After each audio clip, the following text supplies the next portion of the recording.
కపిలతీర్థం అంటే సామాన్యమైన క్షేత్రం కాదు.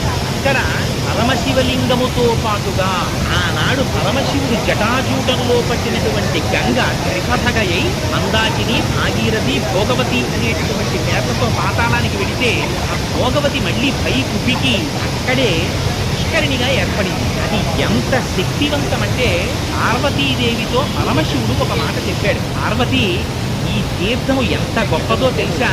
ఇది సాక్షాత్తుగా కార్తీక మాసంలో ఏ ఏ రోజులు పరమ పవిత్రమైనటువంటి మనం భావిస్తామో శనివారాలు, సోమవారాలు, నాగుల చవితి, పౌర్ణిమ, ఏకాదశి, ద్వాదశి మొదలైనటువంటి తిథులలో మధ్యాహ్నం 12 గంటల నుంచి 12 గంటల 10 నిమిషాల వరకు ప్రతి రోజు కూడా 3 లోకములలో ఉండేటటువంటి సమస్త పరమ పావనమైనటువంటి తీర్థములన్నీ వచ్చి అక్కడ చేరుతాయిట.